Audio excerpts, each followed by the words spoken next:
Donc aujourd'hui, dans l'actu, c'est vous, c'est avec plaisir que je reçois Anas Daif pour son livre, hein, Et un jour je suis devenu arabe, un essai que l'on pourrait aussi considérer comme un guide de survie pour jeunes racisés dans le monde d'aujourd'hui. Mais c'est également un récit intime et politique. Anas se raconte, il parle de ses multiples identités, de santé mentale, du regard blanc qui l'a matrixé. Il raconte la France d'hier et d'aujourd'hui et lance des pistes pour le monde de demain. Le monde de demain est aussi le titre d'un morceau du groupe NTM. Le duo de Saint-Denis s'adressait à la jeunesse de France et disait « Le monde de demain, quoi qu'il advienne, nous appartient, la puissance est dans nos mains ». Et en 2024, j'ai dans les mains ce livre d'Anas Daif qui pourrait poursuivre le message d'NTM et il nous dit « Engageons-nous, déconstruisons-nous, aidons celles et ceux qui en ont besoin, force à nous ». Bonjour Anas. Bonjour Cyril. Et merci d'avoir accepté l'invitation. Avec plaisir. J'ai commencé à faire un lien avec NTM, ça va, c'est pas une filiation que tu repousses?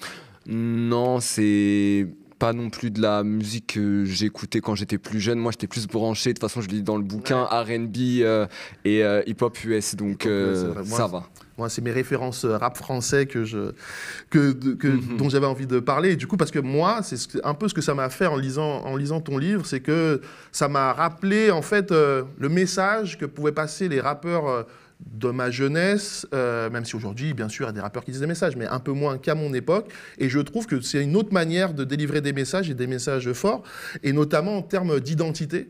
Parce que tu commences ce livre, dans les premiers chapitres en tout cas, tu parles de tes identités multiples, et notamment, il y a un chapitre qui s'appelle « Je suis votre frère ».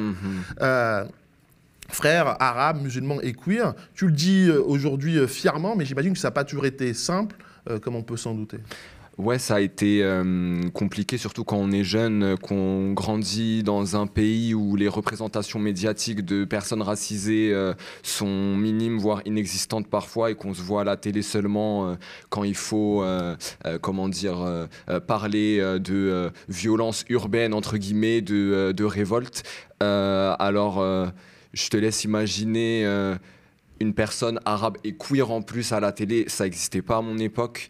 À ce moment-là, j'avais l'impression d'être une sorte de bug dans la matrice. Je parle du fait d'être une sorte d'enfant hybride que tout le monde se rejette parce que personne ne veut vraiment assumer. Il m'a fallu du temps. Il m'a fallu des années pour arriver au stade où je l'assume fièrement. Et ça s'est fait en perdant des plumes, notamment du point de vue de ma santé mentale. Je le raconte aussi dans le livre, un passage en psychiatrie, une thérapie, avant de me dire en fait, je m'en fous de ce que vous pensez de moi. Et surtout, après, ce qui a été compliqué, je pense que, et là je parle vraiment du processus d'écriture, ça a été de le dire publiquement, de le dire, d'être fier publiquement. Encore. J'étais fier de ces identités-là dans la sphère privée, mais publiquement, j'avais peur de ce que les gens pouvaient dire. Puis, il y a eu des événements personnels notamment qui m'ont poussé à prendre la parole parce que je me suis dit qu'il y avait encore énormément de jeunes, de personnes queer, arabes, noires, musulmanes qui existaient, qui n'avaient pas forcément encore aujourd'hui des représentations, même si ça s'est amélioré, que les réseaux sociaux accélèrent les choses. Je me suis dit, en fait, à ce moment-là, j'ai plus de temps à perdre. Il faut absolument que j'en parle. Et tu parlais justement de santé mentale. Dans le livre, tu dis justement que parfois, quand on est racisé, c'est pas toujours évident de trouver peut-être les bons thérapeutes. Et même pour nos parents, c'est peut-être encore plus compliqué. Ça a été difficile pour toi de trouver la bonne personne? Alors moi, j'ai eu de la chance d'avoir un père qui était très à l'écoute, très ouvert. Et quand la question de la thérapie s'est posée, la première chose qu'il m'a dit, moi je n'avais pas du tout conscience de ça, j'avais 20 ans, c'était il te faut un thérapeute arabe et musulman de préférence qui va comprendre en fait les mécanismes qui rentrent en jeu pour des personnes qui sont à cheval sur plusieurs cultures. Pour moi c'était très... à ce moment-là, je voyais pas forcément l'intérêt, mais je suivais mon père, c'est mon papa, c'est quelqu'un que j'estime énormément. Et avec le recul, ça a été, je pense, la meilleure décision qu'il ait prise pour moi en 10 ans, parce qu'en arrivant face à lui, face au psychiatre, je me suis senti compris. En fait, j'avais pas besoin d'expliquer pourquoi des gens de mes communautés pensent comme ça. Maintenant, et tu l'as bien souligné, nos parents auraient bien besoin d'une thérapie, je le dis aussi dans le bouquin. Ouais. Sauf que malheureusement, aujourd'hui encore, la thérapie, ça reste un luxe de bourgeois. Il y en a beaucoup de nos parents qui sont arrivés en France, font des métiers difficiles, se lèvent hyper tôt le matin, rentrent tard le soir, s'occupent de plusieurs enfants. Ils n'ont pas le temps. Ils n'ont pas le temps d'y penser, malheureusement. Et quand on leur parle de ça, ils trouvent pas forcément l'intérêt non plus. Il y a un peu cette forme de résilience qu'ils ont intériorisée, un peu aussi de racisme intériorisé, dans le sens où on a toujours considéré les populations africaines, et quand je dis africaines, j'inclus les Arabes évidemment, parce qu'on est dans le continent, on les a toujours considérées comme étant fortes historiquement, que ce soit à travers l'esclavage, la colonisation. Eux, beaucoup d'entre eux l'ont intériorisé, donc la moindre faiblesse, ils vont cacher la moindre faiblesse. Et justement, il y a aussi ce truc de... c'est un truc de blanc, finalement, la thérapie, tout ce qui est psycho. Exactement. Et donc, du coup, ils peuvent aussi rejeter... C'est ça, c'est que moi, quand j'étais plus jeune, quand j'étais adolescent, j'entendais souvent, c'était pas forcément mes parents, mais autour de moi, des personnes dire « Non mais attends, t'as un toit sur la tête, de quoi te nourrir, de quoi manger, de quoi tu te plains, c'est quoi, enfin, tu nous fais un truc de blanc, quoi. C'est la dépression, ça n'existe pas chez nous, la bipolarité, ça n'existe pas chez nous, alors qu'en réalité, c'est bien présent. » Ils confondent déprime peut-être avec dépression, qui est une maladie psychique qui engage des mécanismes chimiques dans notre cerveau et qui nécessite une thérapie, qui nécessite aussi des traitements. Il y a une vraie méconnaissance de ça, mais encore une fois... J'ai pas non plus envie de blâmer, notamment ma communauté maghrébine.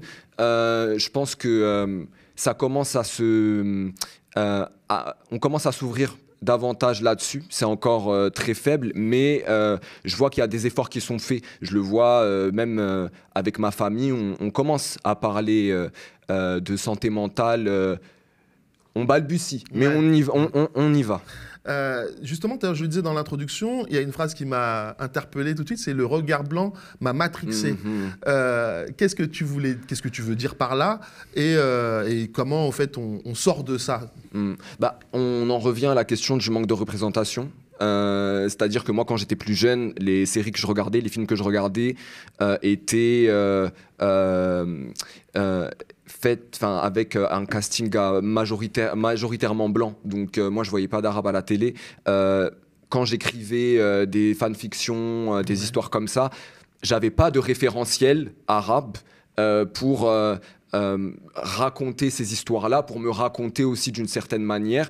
Donc je me suis considéré inconsciemment, on va dire, comme blanc. Les personnages que je créais étaient blancs. Je me rappelle que j'avais écrit une histoire d'une centaine de pages que j'ai jamais publiée, mais qui s'appelle La vie de Clay, et c'était une histoire fantastique. Et l'acteur que j'avais choisi, c'était Chase Crawford, de Nate dans Gossip Girl. Okay. Voilà. Donc j'avais personne. Et en fait, tu grandis dans une société où finalement tu ne vois que des personnes blanches à la télé, dans les médias, même dans la littérature, et même quand ils sont noirs par exemple, ou bien métis, comme Alexandre Dumas par exemple, on te dit qu'ils sont blancs. Exactement. Donc toi, et tu lis que de la littérature de personnes blanches, on ne te laisse pas l'occasion de découvrir autre chose. À partir de là, ça s'intériorise et le regard blanc te matrixe. Ça veut dire que quand toi, tu essayes d'en sortir, quand tu essayes de trouver de nouveaux référentiels, il y a un peu une forme de culpabilité dans le sens où tu dis, mais j'ai bien grandi quand même avec ces personnes-là. Voilà, moi, quand je regardais plus jeune Charmed ou Buffy contre les vampires, ça m'a apporté du plaisir, tu vois. Ouais. Et là, je me dis, mais attends, je suis en train de m'éloigner de ça, mais ils m'ont rien fait. Alors qu'en réalité... Je m'éloigne pas parce qu'ils sont blancs ou parce qu'ils m'ont fait du mal, mais je m'éloigne de ces représentations-là parce que j'ai besoin d'en produire de nouvelles pour ma survie et la survie des prochaines générations. En parlant de survie, hein, et peut-être des prochaines générations, j'aimerais qu'on parle de la théorie du tote bag. D'ailleurs, tu es venu ici avec un tote bag. Ouais.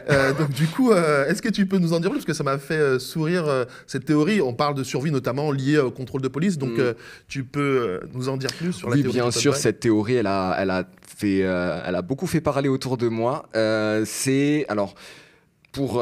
pour faire simple, quand je sors de chez moi avec un tote bag, j'ai moins peur de me faire contrôler par la police dans mon quartier. Ça, c'est en fait, je cite un chiffre du défenseur des droits de 2017 qui dit que les hommes noirs et arabes ont 20 fois plus de risques de se faire contrôler par la police.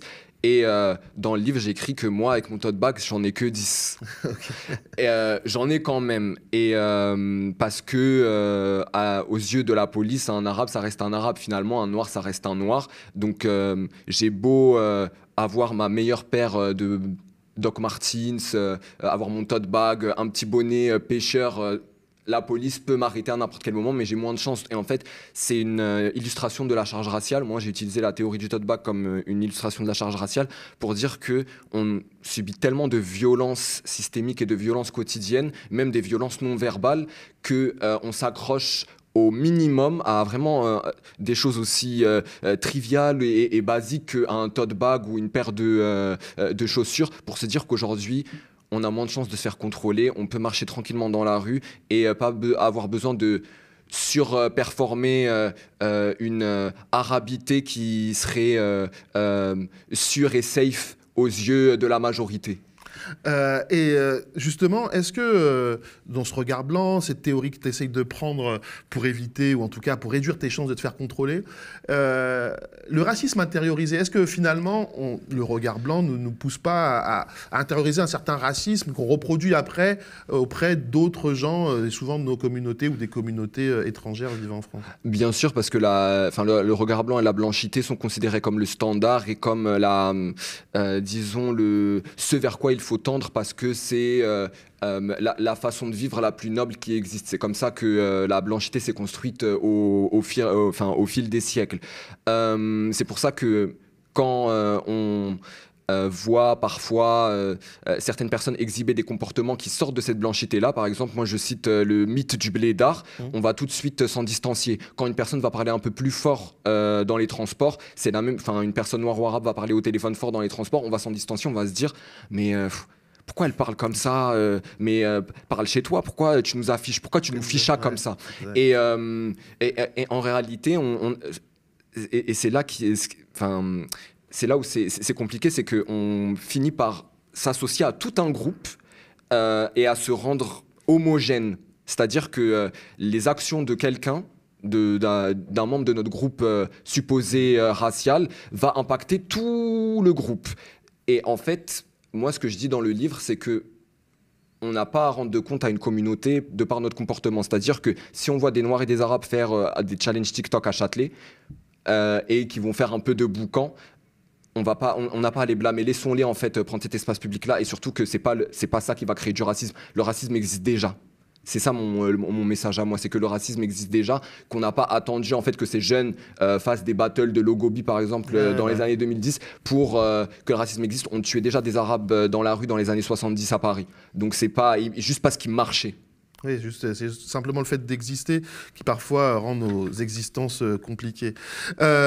Et toujours dans cette question-là de la charge raciale, aussi du regard qu'on peut porter sur les non-blancs dans ce pays, tu parles aussi du fait que parfois on est assigné à des rôles, et notamment pour les jeunes noirs ou arabes, de l'injonction au football. En fait, on ne peut pas être autre chose que footballeur, voire rappeur. Et ces derniers temps, un peu comique stand-upper. On dirait l'impression que c'est ces trois catégories sur lesquelles les Noirs et les Arabes ont l'impression qu'ils peuvent exister. Et t'en parles et tu prends un exemple. Parce que ce qui est aussi intéressant, excuse-moi avant que tu puisses répondre, ce qui est intéressant dans ton bouquin, c'est qu'en fait, c'est un français facile, comme dirait une amie, c'est un français accessible à tout le monde. Tu prends des références aussi bien d'auteurs, de chercheurs, que des références du quotidien, de rappeurs. On parle même de Feneux, manager de Weshden dans ton livre. On parle de Davinor, la rappeuse, Diana Nakamura. Bref, en même temps, il y a Audre Lorde, il y a James Baldwin. Bref, tu prends pas mal de gens, et notamment sur l'exemple de l'injonction au football, tu as pris un extrait d'une émission que tu as vue, et du coup, ça t'a fait réfléchir et écrire...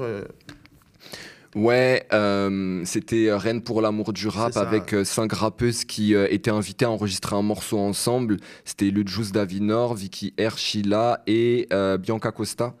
Et il y avait cette séquence, moi qui m'a marqué, c'était Davinor qui était dans sa cité à Creil, qui parle à 2 jeunes en leur demandant ce qu'ils veulent faire plus tard. Et il y en a un qui dit footballeur, et quand il lui demande sa moyenne, je crois qu'il lui dit 16 ou 14. Et elle lui dit, mais pourquoi tu veux faire footballeur fais autre chose. Et là, il lui dit, ouais, en vrai, je veux faire un médecin. Et là, elle se tourne vers la caméra, elle dit, ah, mais vous voyez les petites cités, on dit que ce sont des délinquants, mais regardez, 14 de moyenne, médecin, voilà. Ouais. Et en fait, cet extrait-là, moi, il m'a renvoyé à moi quand j'étais au collège. Moi, j'ai jamais voulu être footballeur. La vérité, Ouais, voilà, t'as jamais footballeur, dit. basket, tout ça, ça m'intéressait pas, ni rappeur. Mais je voyais beaucoup de jeunes, moi, de mon quartier, qui entraient en classe foot ou en classe basket. Et c'était surtout des Noirs et des Arabes. Et la plupart pensaient qu'ils allaient tout de suite signer au PSG. Enfin, voilà. Ouais, bah, C'est terrible parce qu'ils n'avaient pas de plan B. Et le fait est que de ma génération, il n'y en a que 2 qui ont percé. Surtout, enfin, ils étaient combien? Genre 30 dans la classe foot, quelque chose comme ça, 25, 30. Il n'y en a que 2 qui ont percé, c'était Nicolas Pepe et Georges-Kévin Nkoudou, ok. qui étaient avec Ouais. moi au collège.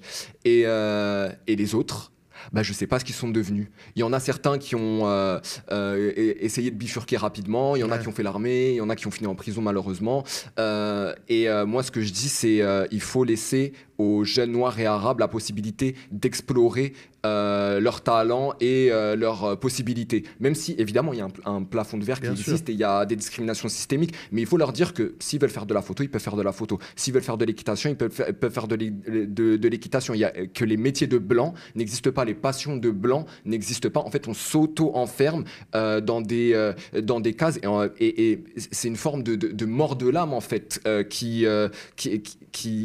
qui se passe à ce moment-là.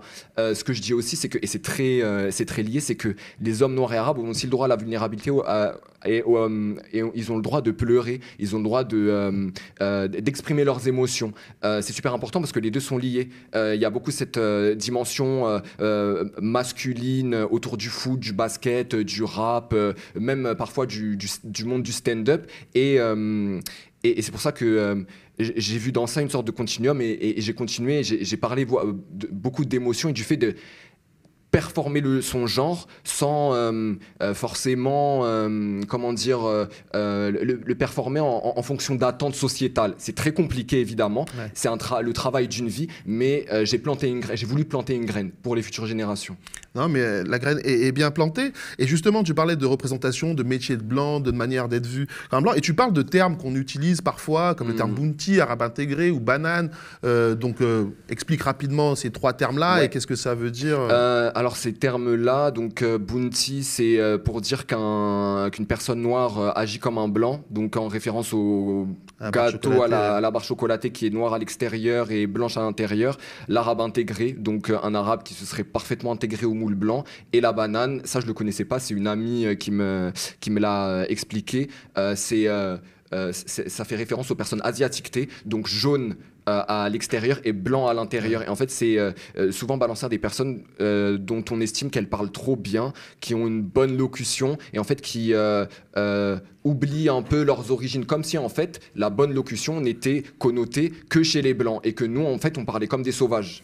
Et ce terme-là, bien sûr, je le dis aussi dans le livre qu'il existe des personnes qui vont gommer en fait leur héritage et leurs origines pour se fondre dans le moule blanc, mais c'est une minorité finalement qui est surexposée évidemment dans les médias. Mais utiliser ce genre d'expression, ça a des effets très négatifs déjà au niveau individuel sur la construction d'une personne, parce que c'est des termes qu'on entend surtout à l'adolescence, et aussi sur l'image qu'on a de nos propres communautés. Ça veut dire que si tu veux bien parler, il faut parler comme un blanc. Bah non. Ouais, bah oui, on peut parler normalement et c'est pas forcé. Mais c'est vrai que tu le dis très bien, on a l'impression que finalement, tout ce qui est socialement positif est blanc, en fait. Et donc, du coup, quand on parle bien, on va nous montrer du doigt, tu veux faire le blanc. Si tu n'écoutes pas une musique qui est écoutée dans les quartiers populaires, souvent le rap ou la funk ou soul, on va considérer que tu écoutes du rock, c'est donc t'es un blanc. Moi, tu vois, j'étais grave fan de Tokyo Hotel quand j'étais jeune et de l'univers emo-core. Et je me rappelle que je lisais aussi, tu vois, les bouquins Twilight, là. Ouais. Et une fois, je me rappelle, je l'avais en main et j'étais au collège et je montais pour je sais plus quel cours. Et là, il y a un mec qui me regarde et me fait « Mais toi, t'es un rebeu bizarre, toi !» Mais ça veut dire quoi, rebeu bizarre? On n'a pas le droit à notre individualité. En fait, souvent, au sein même de la communauté, on se fait beaucoup de mal. Et on gagnerait en fait à décoloniser nos esprits pour explorer en fait et surtout finir là où on nous attend pas.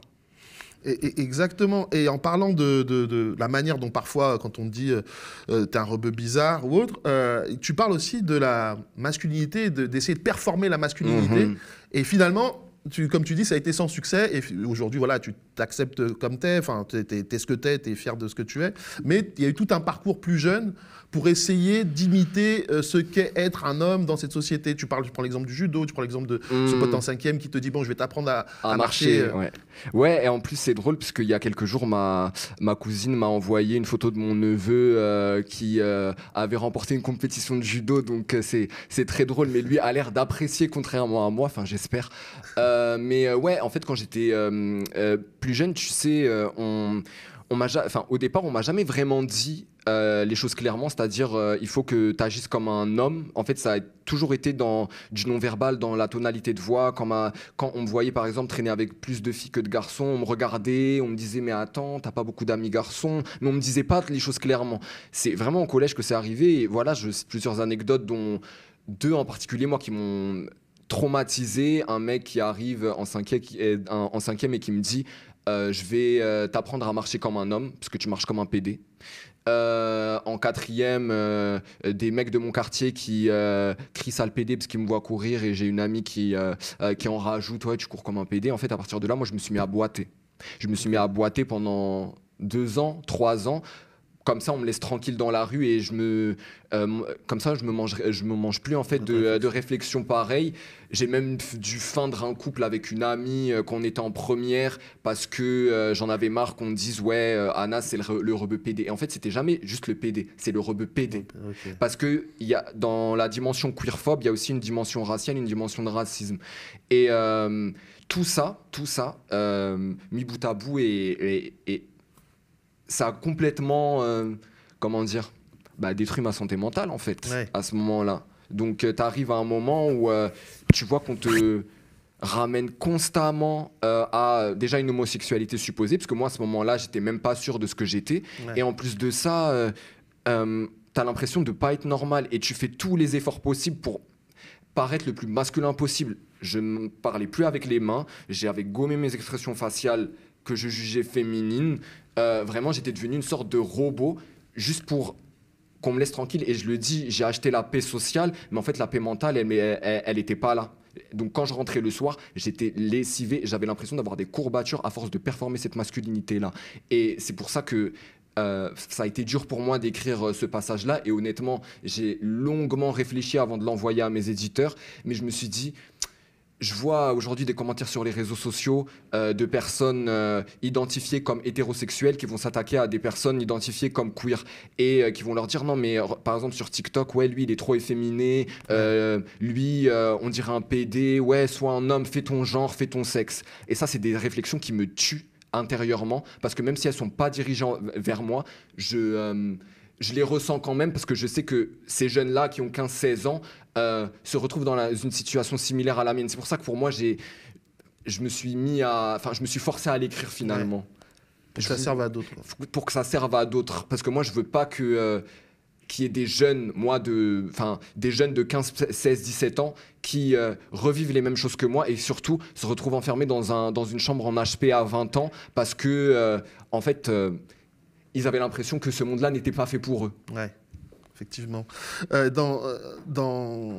Dans tout ce que tu dis, en fait, je prends le temps parce qu'effectivement, ce que tu viens de dire, c'est assez fort. Et donc, du coup, ça me touche dans un sens. Mais dans toutes tes identités, il y a aussi l'identité d'être français, marocain. Dans ton livre, tu t'expliques bien que tu es français et marocain. Il n'y a pas de problème avec ça. Mais que tu es peut-être plus français que marocain, car tu ne maîtrises pas encore tous les codes du Maroc. Comment on se construit justement quand on est français et marocain ? Quand on est français et marocain, et je pense que ça vaut pour beaucoup d'autres origines finalement, notamment de pays issus de l'immigration postcoloniale, c'est un jeu d'équilibriste constant, un jeu d'équilibriste où en fait on n'a pas de guide pour vraiment se situer, parce qu'en réalité nous... les Arabes de France, même en vrai, les Noirs et les Arabes, on n'est pas là depuis non plus des siècles sur le territoire français. La France est venue sur nos territoires, mais nous, voilà, on est arrivés quoi, dans les années 50 à peu près, il y avait évidemment des personnes antillaises, dont j'invisibilise pas non plus leur vécu, mais donc en fait il y a tout à construire. Moi quand j'étais plus jeune, je voulais absolument prouver que j'étais français. Je sais pas pourquoi, franchement, jusqu'à maintenant, je me pose la question. Ma mère me disait, mais attention, t'es considéré comme un Français de papier. Et moi, je lui disais, mais non, je suis plus français que marocain. Et je comprenais pas pourquoi cette nuance, elle avait autant d'importance pour moi. J'ai compris plus tard que ma mère disait ça pour me protéger, pour me préparer à la dure réalité des discours racistes en France, qui ont fait que s'amplifier finalement entre quand j'avais 5-6 ans et aujourd'hui, j'en ai 29. Mais paradoxalement, quand j'allais au Maroc, je voulais absolument qu'on me considère comme marocain. Et je me rappelle que c'était un oncle ou un voisin qui nous appelait les enfants de Chirac ou les de Chirac. Et moi, je le regardais super mal et je lui disais, mais non, nous, on est les enfants de Mohamed VI, si tu veux, mais on n'est pas les enfants de Chirac, laisse-nous tranquilles. Et en quelques jours, quand j'étais au Maroc, je redevenais l'enfant du pays, je parlais que de l'arabe marocain, le darija. Et quand je revenais en France, j'avais l'impression d'avoir été arraché à mes racines du Maroc. Au fur et à mesure, évidemment, il y a eu pas mal de racisme intériorisé aussi, dans le sens où je me disais non mais il faut peut-être que je me distancie de ma communauté. Et je pense que c'est vraiment au début de ma vingtaine où je me suis rendu compte que personne n'avait le droit de me définir, que c'était à moi de le faire, que j'étais plus français que marocain, ouais, parce que je maîtrise tous les codes la majorité des codes culturels ici, alors qu'au Maroc, quand bien même je parle bien l'arabe, il y a une spontanéité qui manque, j'ai pas toutes les références culturelles, je connais pas le pays plus que ça. J'ai été surtout à Casablanca et à Meknès quand j'étais plus jeune, même si je passais deux mois là-bas, mais voilà, j'étais dans un cocon familial avec les cousins et les cousines. Je peux pas avoir la prétention de me dire autant marocain que français. En fait, c'est pas du tout une façon pour moi de rejeter cette identité-là, mais c'est plus une façon pour moi d'appréhender cette identité avec beaucoup d'humilité. C'est-à-dire qu'il y a encore beaucoup de choses que j'ai à apprendre avant de me considérer comme totalement marocain. Et c'est pas non plus une réponse à l'intégrationnisme français qui veut que je me considère plus français qu'autre chose. Non, c'est juste que là, actuellement, peut-être que je connais 70% ou 60% de ma culture marocaine et qu'il faut que j'arrive au moins à 90%. C'est surtout ça. Ouais. Et tu parles également de la réussite quand on est issu des minorités et de cette espèce de mirage du minority excellence. On parle de black excellence, muslim excellence, tout ça. Et donc toi, tu remets un peu en cause ce principe-là en parlant parfois de la dangerosité, même du truc, il faut en faire 2 fois plus. Cette fameuse expression qu'on nous dit souvent quand on est enfant d'immigrés, il faut que tu en fasses 2 fois plus, parce que ça va être plus dur pour toi, et ainsi de suite. Toi, tu remets en cause un peu ces black excellence, en faire 2 fois plus, tu remets en cause un peu tous ces concepts, toutes ces expressions. Pour moi, ces termes-là, c'est... comment dire, d'un côté je le comprends. D'un côté, je le comprends dans une société racialement inégalitaire. Il faut malheureusement faire 2 fois plus, mais d'un autre côté, je le critique parce que c'est un instrument du capitalisme et c'est un instrument de torture en fait des personnes racisées, de devoir sacrifier leur vie, de devoir sacrifier leur scolarité pour travailler encore plus que certains qui ont juste besoin de faire le minimum pour être acceptés. Et pour moi, ces termes-là de muslim excellence, black excellence, faire 2 fois plus, ils sont dangereux dans le sens où au-delà de s'attaquer à la santé mentale, elle s'attaque aussi à la santé physique et ça nous fait perdre des années d'espérance de vie. On en arrive là, en fait, finalement. Et moi, dans le livre, je parle de droit à la médiocrité. Même si, dans les faits, c'est compliqué d'être médiocre en tant que racisé en France, je dis que il faut arrêter d'essayer d'en faire trop non plus. Il faut se laisser aussi la place à une forme de repos, de self-care pour en fait tenir, parce que on est tellement attaqué de tous les côtés, que ce soit dans l'espace public, que ce soit à la télévision, que ce soit dans le monde du travail, parfois même dans la sphère intime, qu'il faut se reposer, il faut arrêter d'essayer. Enfin moi, par exemple, quand j'étais étudiant, je travaillais à la fois dans une station-service. Parfois, je vais te dire, il y a des moments où dans une semaine, je pouvais travailler, aller en cours par exemple le matin et enchaîner de 14h à 22h dans la station-service. Et en fait, quand j'ai passé les concours d'entrée en école de journalisme, je suis passé par une prépa égalité des chances où j'ai dû réapprendre toute la culture G qui était demandée par la classe dominante. Et j'ai sacrifié une année de ma vie où, en fait, je bossais de 10h à 22h tous les jours sur les concours. Et après, le week-end, j'étais à la station-service en train de bosser aussi. En fait, ça ne s'arrêtait pas du tout. Et ça, chez beaucoup de personnes blanches de la classe bourgeoise, de la classe dominante, ça leur est pas demandé. En fait, c'est des acquis. Et souvent, j'appelle à une réforme en fait des concours d'entrée dans n'importe quelles écoles, que ce soit pour l'épreuve de culture générale, pour aussi inclure les cultures populaires, parce que les cultures populaires, pour moi, elles sont tout aussi égales aux cultures générales.